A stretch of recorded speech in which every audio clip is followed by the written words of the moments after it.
Hi, this is Ms. Lavodi, and today I'm going to show you how to create a posterized digital portrait using Adobe Capture and Medibang Paint. We're going to turn a photo into this posterized image, and then finally into this work of digital art. Start by having Adobe Capture downloaded on your device. Open Adobe Capture and import your image from the camera roll by clicking the blue plus sign. Clicking Import Image from Camera Roll, and this will bring your image into the app.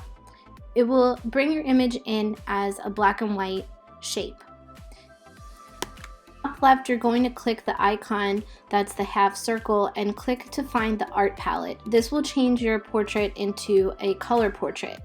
Tapping the bottom left icon will allow you to access the filters. You're going to scroll down on the right hand side to find Posterize. There's a sliding scale on the bottom of the portrait that allows you to adjust the posterization.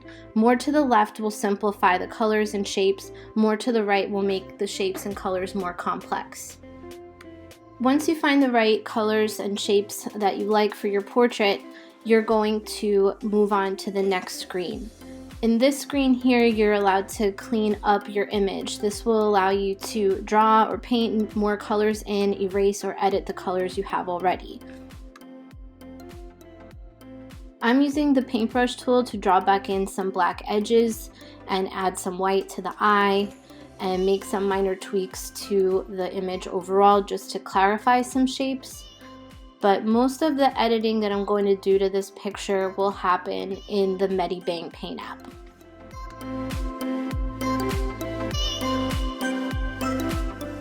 When you're done using this tool, click Done, and then you can click to preview your work. From here you can click Save and it'll be in your gallery. Now I can bring this into Medibang Paint. I'm setting up Medibang Paint with a letter size vertical canvas, and I'm going to first import my new posterized image from Adobe Capture by clicking the plus sign in the layers box and adding my image. You do not want to extract your line art because you want this image to stay in color and we don't want it to be transparent. So now what I'm going to do is, since I have my black stencil shape version of this image, I'm going to overlay this onto my color posterized image. I can always go back and adjust this in the transform tool. So once I have it the way that I want it, I'm going to bring it into the app, not extract my line art, and now I have this separate image on top. So for this next part, you might note that my colors in my portrait look a little blurry. I tried to do some experimenting that I didn't like, so I'm just going to move forward to show you the technique that I did like. In order to achieve more of that Shepard Fairey look with the different shapes of colors, I'm going to be making a new layer for each color and using a pen tool brush to fill the color in as I go. So I'm starting by adding a new color layer. This is going to be for the shapes of red, and I'm using the pen tool. I selected the red color by picking the eyedropper tool on the left-hand bottom side of the menu and then tapping the color that I wanted. I'm repeating this process for each new color, so as I work in that green color, I've made a new layer. I've started to fill in the shapes of green that I want to see in the portrait.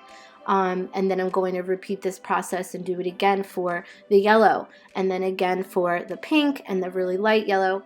Each time I add a new layer to this, I am putting that layer underneath the previous one. This allows the color to trap each other, and that way they don't have to interact directly on one layer where you're constantly going and having to add color back in because you overlap something by mistake.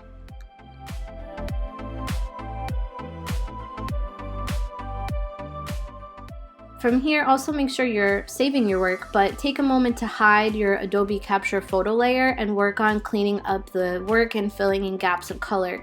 So keeping all my layers separate, and I'm just going back in and filling in color that's missing from the painting and cleaning up all those edges. And this stage also I can adjust and decide if I want to get rid of any other colors. So notice I didn't really like that red that was all in the neck and hair area, so I'm lightening that up and I'm adding a different color in for parts of the hair. So this is where you can make some other adjustments.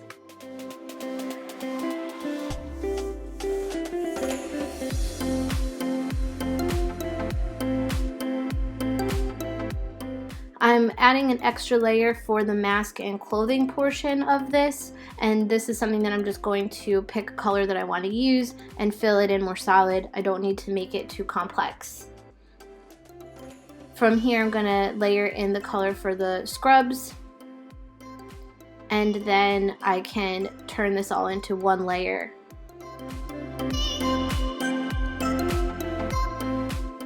I'm going to add an airbrush effect for a spray paint style effect here, like it's dripping from the bottom. So I'm using the airbrush brush and I'm just kind of brushing it down, then using the soft eraser tool to brush up into it to make it have some more defined edges.